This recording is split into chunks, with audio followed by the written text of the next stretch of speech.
Meus queridos irmãos, hoje nós vamos falar aqui sobre a questão da renúncia do cardeal Sará, que aconteceu agora no dia 20 de fevereiro e que está trazendo bastante polêmica, porque vocês sabem que o cardeal Sará representava, durante todo esse tempo, uma pessoa que tinha uma referência de catolicismo no meio desta cúria bergoliana que se projeta sempre na direção da demolição da igreja.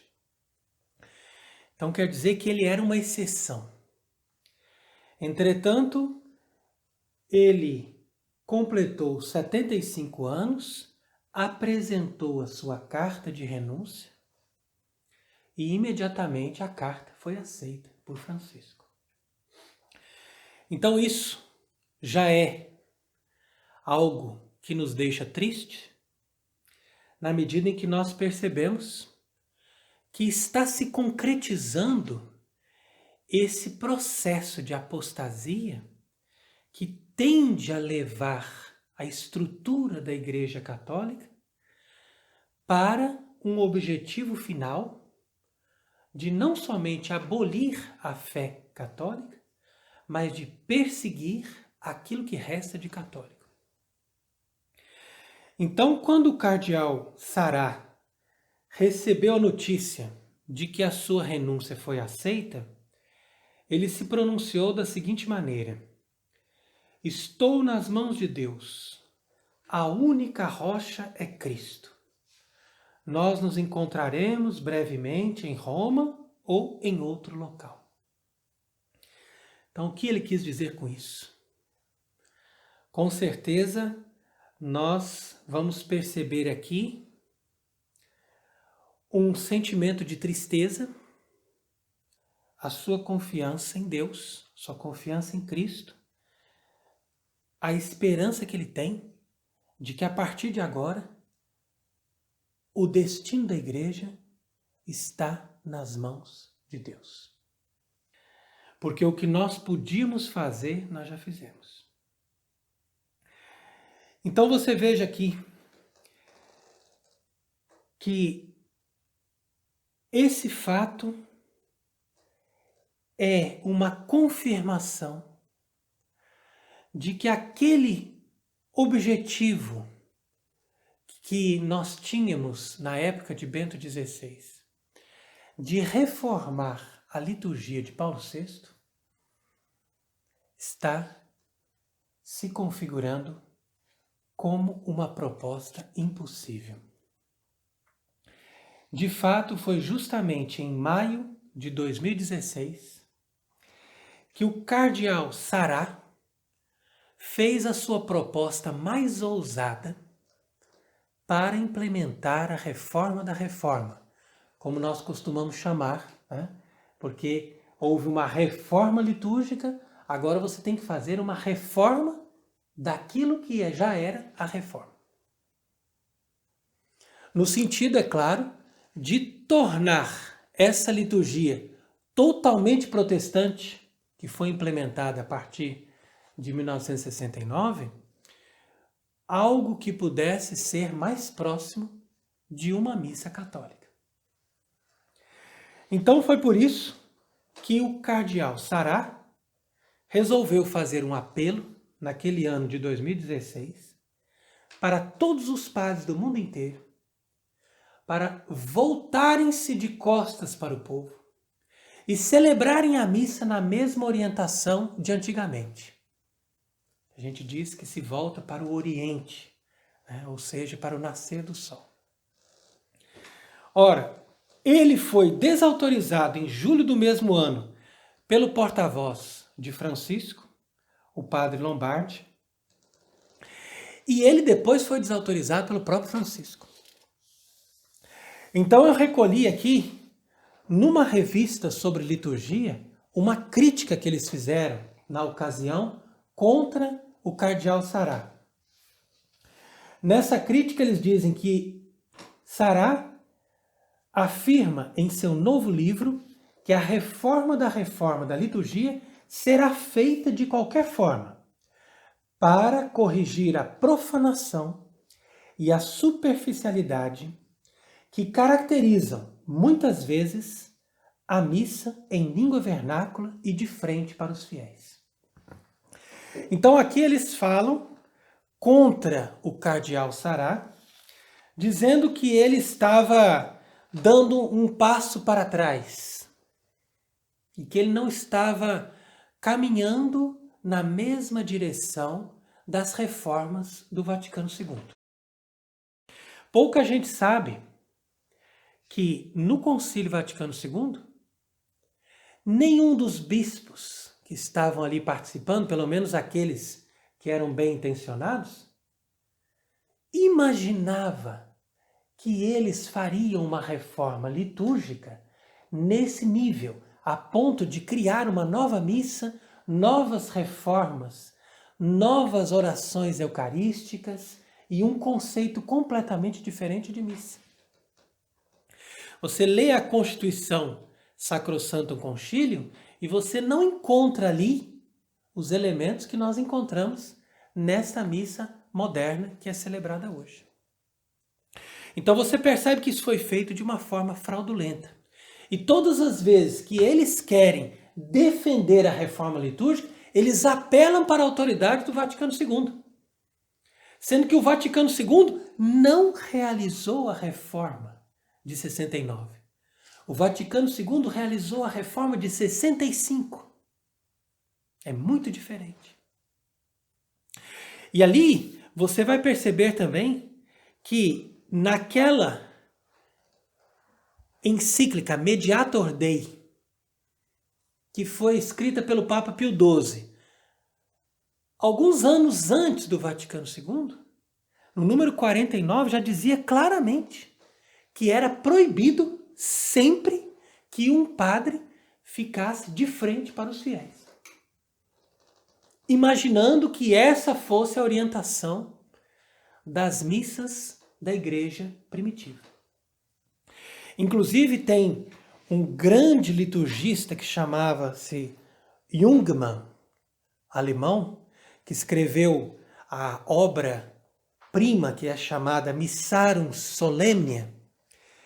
E nessa obra-prima do Jungmann, ele diz que muito se repete dizendo que na igreja primitiva o altar era voltado para o povo.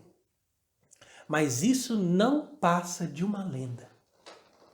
Então aqui, de fato, esse grande pesquisador liturgista do começo do século XX, ele afirma como alguém que conhece que em nenhum momento da história, em nenhum lugar, nem no Ocidente, nem no Oriente, houve missa com um sacerdote voltado de frente para o povo. Você só começou a ter essas missas, entre aspas, ou celebrações, com o ministro voltado de frente para o povo, a partir de Lutero. Porque foi o Lutero que imaginou que a missa era a Santa Ceia.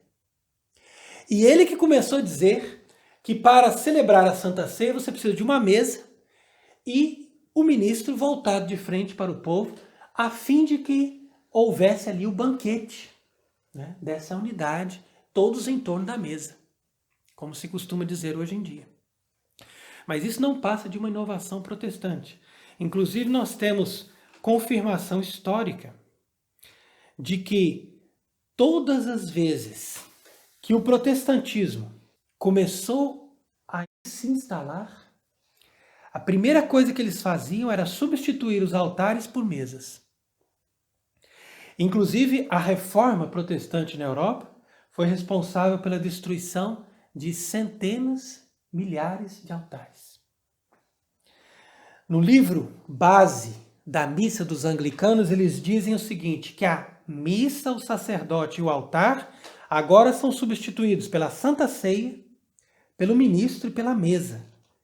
E ao invés de se voltar para o Oriente, o celebrante se volta para o Ocidente. Então, isso são orientações para missas protestantes, quando a gente fala de missas protestantes, muitas pessoas acham estranho, porque hoje em dia nós conhecemos normalmente, principalmente nos países da nossa cultura, os ritos, os cultos protestantes que são feitos numa tribuna ou que são feitos num contexto dos protestantes pentecostais e que não tem nenhuma referência com a missa.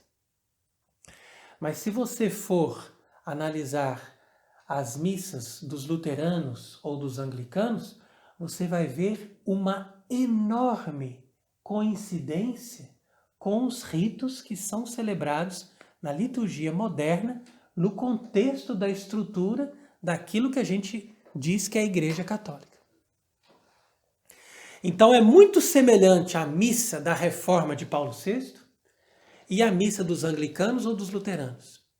Basta você analisar que há praticamente uma semelhança total desses ritos como são celebrados no contexto do protestantismo.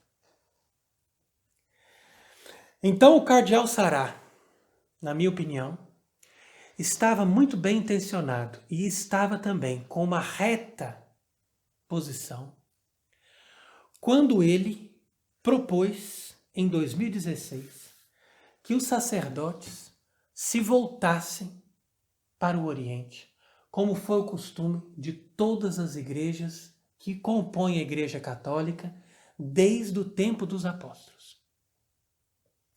E é interessante, inclusive, que nessa época, em 2016, quando o cardeal Sará propôs isso, todos estavam se organizando para fazer com que isso acontecesse a partir do Advento.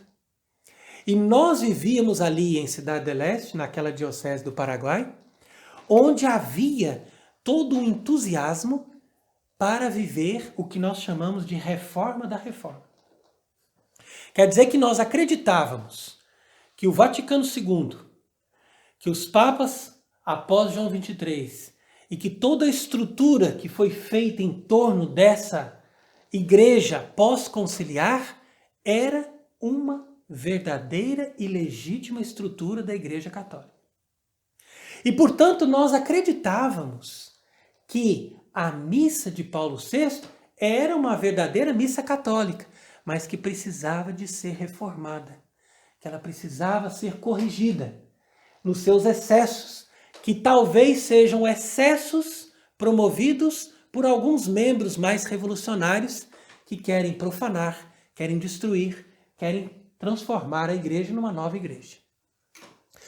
Hoje nós não pensamos mais assim, porque nós já superamos essa fase da igreja conciliar e nós já estamos no estado avançado daquilo que nós chamamos da igreja bergogliana, ou seja, naquele estágio revolucionário mais elevado que propõe levar a cabo todas essas medidas de destruição da igreja até o último grau.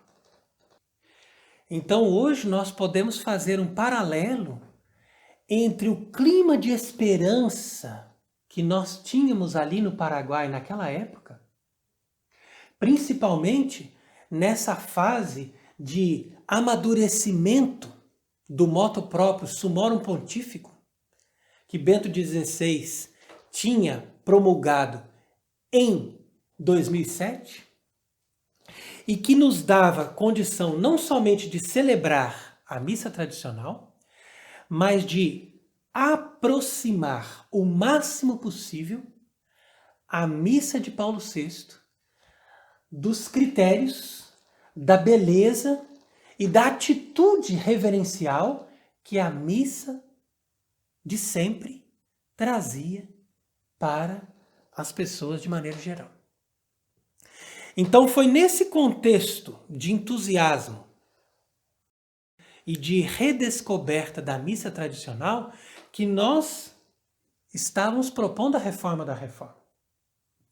E foi exatamente nesse contexto que o cardeal Sará se projetou, porque era ele que vinha celebrar, por exemplo, uma missa na peregrinação de Chartres, no rito tridentino.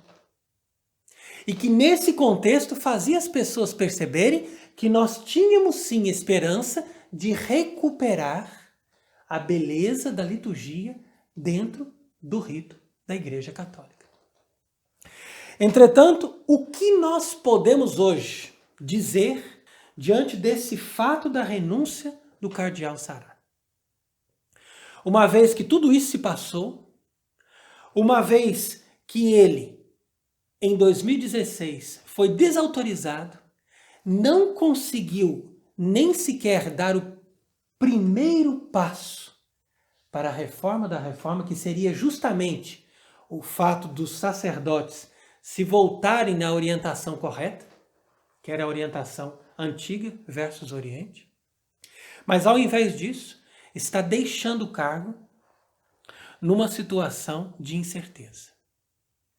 Nós vemos aqui nas revistas de liturgia que Francisco teve uma verdadeira intenção de desautorizar o cardeal Sará. Então nós colocamos aqui a pergunta: por que então o colocou naquele cargo? Se você tem um posto importante dentro de uma instituição, é porque você foi colocado ali, porque você foi julgado competente para desempenhar aquele trabalho. Então, uma vez que nós acreditamos na legitimidade da Igreja pós-Vaticano II, nós deveríamos também acreditar que aquela seria a hora certa do cardeal Sará implementar aquilo que Bento XVI tinha começado com o Sumorum Pontífico. E que, inclusive, foi levado a cabo no Paraguai, porque na nossa diocese, todos os sacerdotes que estavam em sintonia com o nosso bispo estavam celebrando, mesmo no rito de Paulo VI, versus Orientem, ou seja, virados para o tabernáculo, para o altar. Então isso dava para nós um sentimento de esperança. Não é à toa que aquela diocese tinha mais de 200 seminaristas, tinha mais de 20 paróquias com a missa no rito tradicional aos domingos, e crescia o número das pessoas que procuravam a missa, que procuravam o batismo, que procuravam os sacramentos. Entretanto, esse bispo que promovia esse trabalho impressionante foi removido de forma arbitrária, sem nenhuma explicação, em 2015.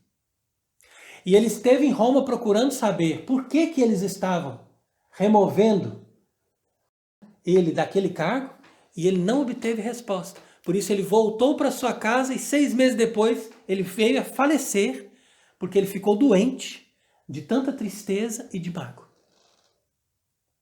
E hoje no Paraguai não existe nem mais uma missa no rito tradicional, celebrada nas paróquias. Hoje nós não temos nem sequer 6 seminaristas naquela diocese que tinha 200. E nós perdemos tudo isso, exatamente porque foi removido um bispo que estava com esta intenção de reformar a liturgia da igreja. Claro, reformar segundo a obediência do próprio Sumorum Pontífico do Papa Bento XVI. Então é hoje o tempo de nós nos questionarmos por que nós não podemos viver a liturgia católica dentro da Igreja Católica.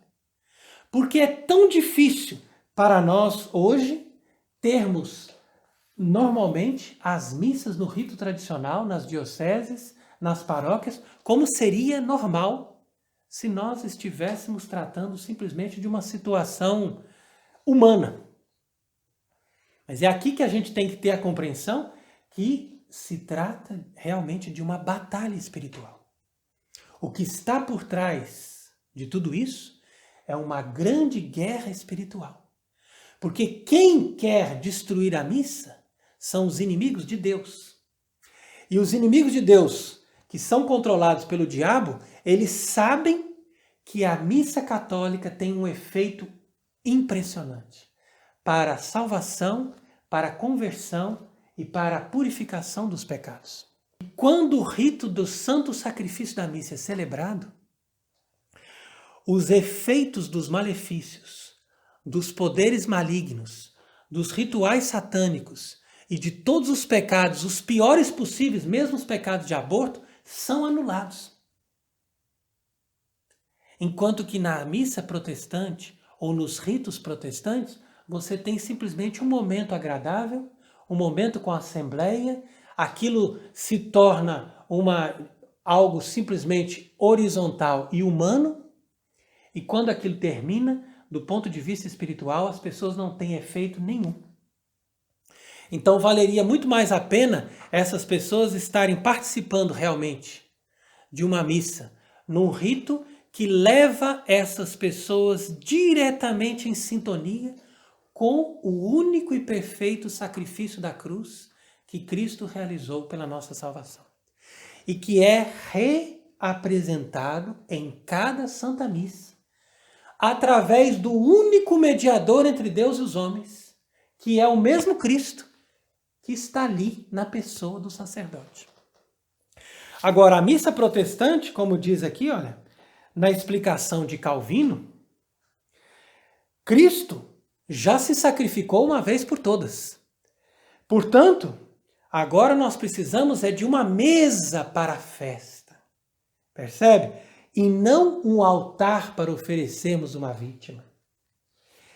Ele não consagra, segundo Calvino, sacerdotes para oferecer sacrifícios, mas ministros para partilhar aos outros o banquete.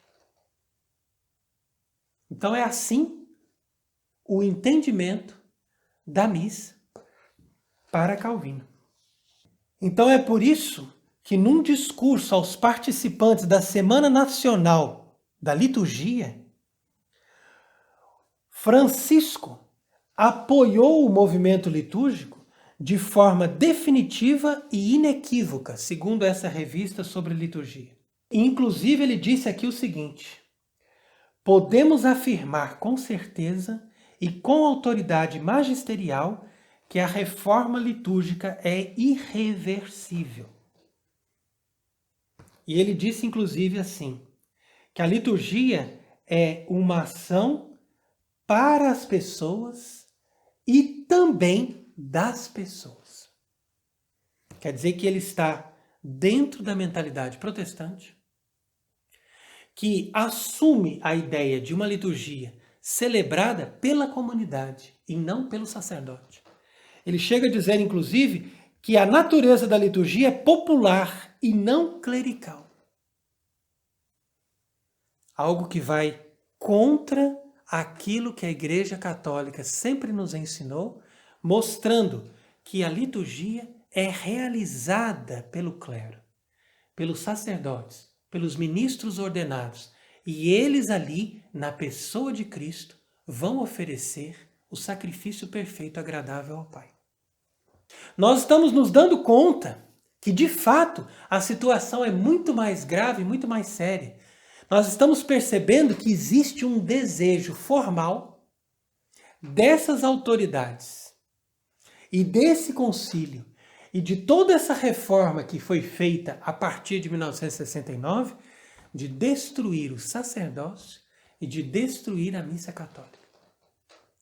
Então é por isso que nós devemos juntar forças àqueles que ainda acreditam na Igreja de Deus e àqueles que ainda acreditam na santificação pela liturgia, pelo mistério da Santa Missa, que eles possam estar juntos com essa intenção de nós denunciarmos esse mecanismo de apostasia que está sendo hoje implementado em nome do catolicismo. O que é triste porque eles utilizam da estrutura da igreja para destruir o que há de mais sagrado e o que há de mais puro na tradição e na fé da igreja. Você pode observar, seja no Oriente, no Ocidente, nunca você vai encontrar uma missa tradicional, mesmo que seja nos mais diferentes ritos, que não veja o sacerdote voltado de costas para o povo.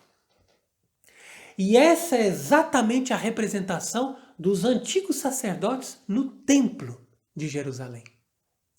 E é por isso que a gente entende que a religião cristã é a verdadeira religião que nasceu da religião de Israel. Entretanto, o novo judaísmo, como nós estamos sempre denunciando, que nasceu a partir do Talmud e não a partir do Antigo Testamento, esse novo judaísmo que tem inveja e ódio da religião cristã, fez questão de destruir todos os valores da fé católica desde que ele teve a oportunidade. E uma vez que eles se instalaram através de toda essa infiltração no organismo, na própria estrutura da igreja que está no Vaticano, então foram eles também que se organizaram para que a Igreja Católica deixasse de ter a verdadeira liturgia celebrada como foi em todos os tempos, para ter hoje uma espécie de liturgia adaptada no modelo exatamente preconizado pelos grandes reformadores do protestantismo. Começando por Lutero, passando por Calvino e se aperfeiçoando por Cranmer, que é justamente o grande liturgista, entre aspas, da reforma dos anglicanos. Então você veja que não é à toa que Monsenhor Viganò denuncia as missas que são celebradas nos ritos modernos como inspiradas nas reformas de Cranmer. Porque ali estão presentes todos os elementos que fazem parte da reforma litúrgica do anglicanismo. Ou seja, você mantém certas aparências do catolicismo, mas você retira aquilo que o catolicismo tem de santo, de perfeito e de eficaz. Então é por isso que nós estamos aqui hoje, querendo fazer as pessoas se conscientizarem que essa história de uma missa meio católica não existe. Ou você tem uma missa 100% católica, segundo todos os critérios e requisitos que a igreja sempre defendeu e que a tradição da igreja sempre preconizou, ou você tem uma missa protestante.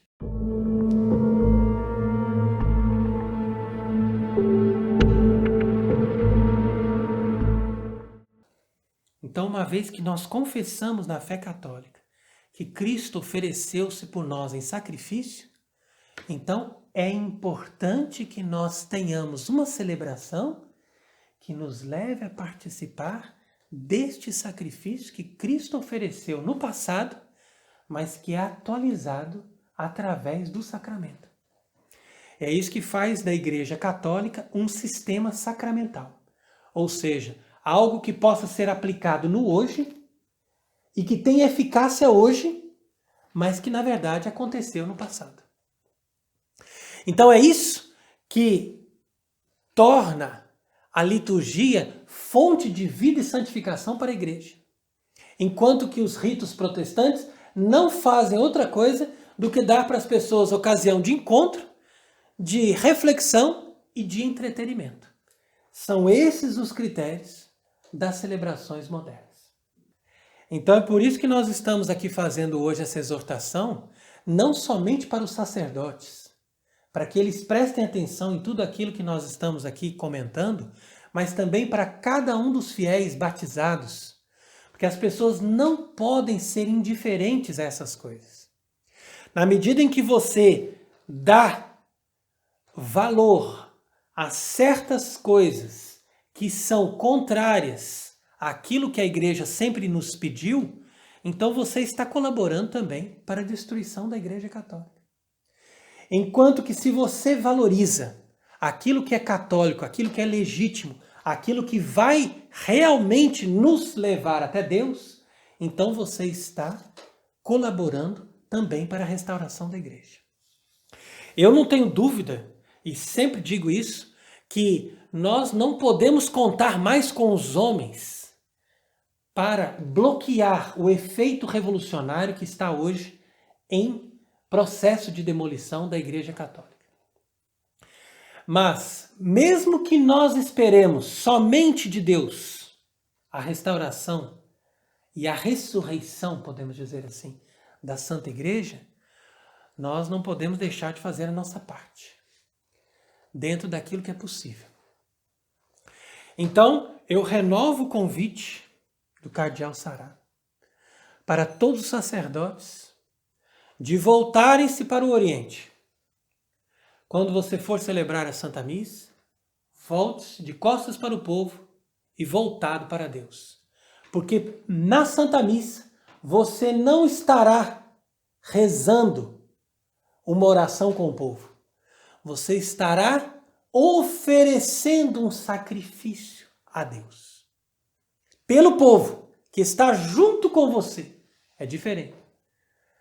Então, o sacerdote deve se revestir dessa consciência porque ele tem uma responsabilidade. Quando eu deixei de celebrar as missas no rito moderno, em 2011, eu parei de celebrar a missa nova justamente porque, num determinado momento, eu tomei consciência de que Deus iria me cobrar. Então eu disse, olha, a partir de hoje eu faço a minha parte. Eu assumo todas as consequências, mas eu não vou mais participar desta reforma litúrgica que foi feita para destruir o sacerdócio, para destruir a missa. Então, todas essas profanações que nós assistimos hoje em dia, a forma como as pessoas comungam, tudo aquilo que está acontecendo, isso é também efeito da teologia que está por trás desta falsa missa. Porque se a teologia fosse boa, as profanações não ocorreriam. Então não adianta a gente simplesmente criticar o excesso. A gente tem que perceber que a estrutura do rito está com problema. E nós temos que cortar com esse rito. Então eu vejo que agora o Cardeal Sará, deixando o Vaticano, ele terá uma ocasião muito importante para fazer uma reflexão. E ele vai começar a perceber que não era a vontade de Deus que acontecesse a reforma da reforma.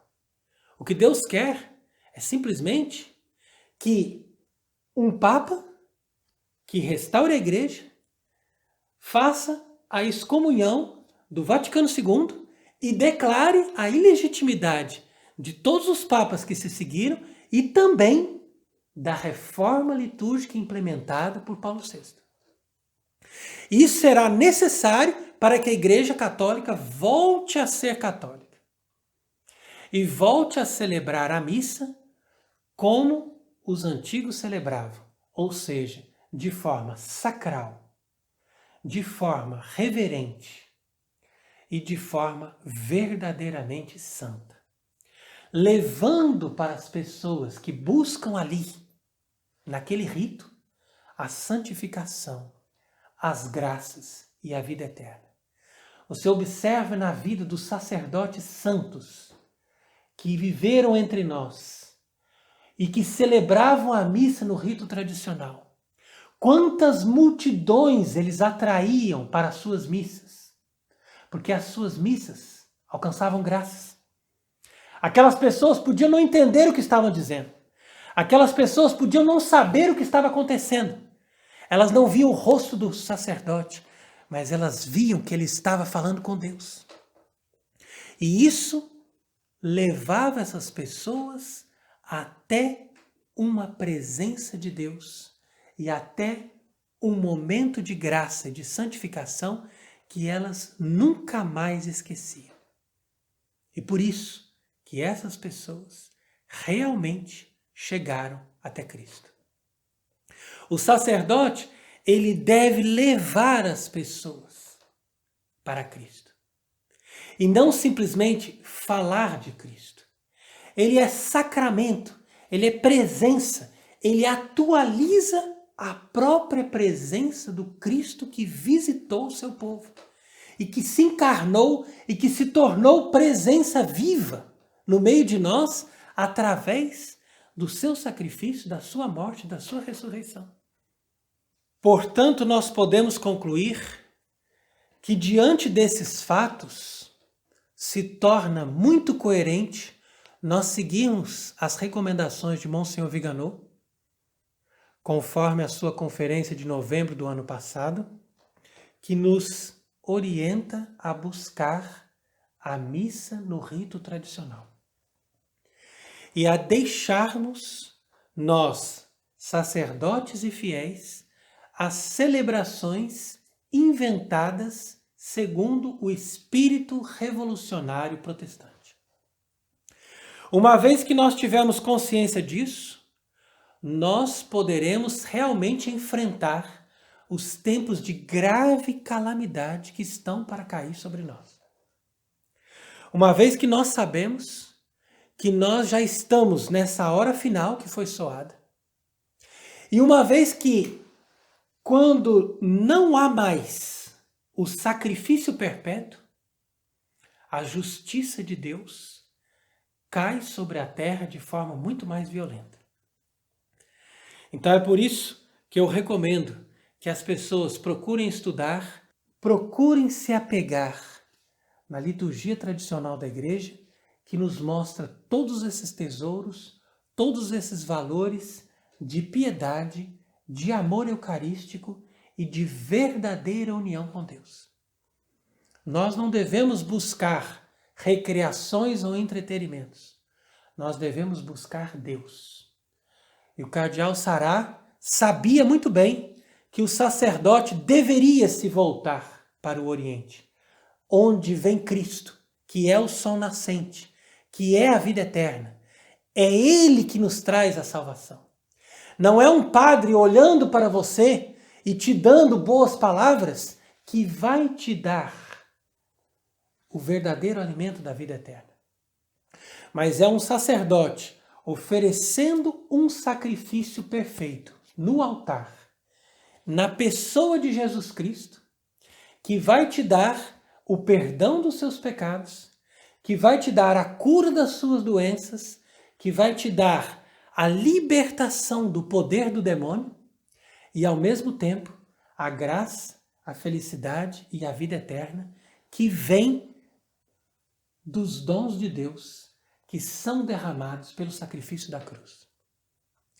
Então eu quis hoje aqui fazer essa mensagem de solidariedade para com o cardeal Sará, que está deixando o Vaticano, e ao mesmo tempo esta exortação de aviso a todos os sacerdotes que ainda têm a oportunidade de mudar e de celebrar a Santa Missa conforme a Igreja sempre ensinou, e a todos os fiéis que ainda também têm a oportunidade de conhecer e de participar do sacrifício perfeito da missa, conforme o rito tradicional, enquanto isso ainda é possível. Porque todas essas coisas, em um certo momento, nos serão tiradas. Então, por isso, guardemos a fé, guardemos a Santa Liturgia, façamos da nossa vida um combate pela Santa Igreja e, juntamente com todos os santos sacerdotes que viveram em todos os séculos da Igreja, possamos testemunhar o valor do santo sacrifício da missa, conforme a Igreja Católica estabeleceu, conforme Cristo fundou e conforme os apóstolos mandaram que fosse celebrada. Amém.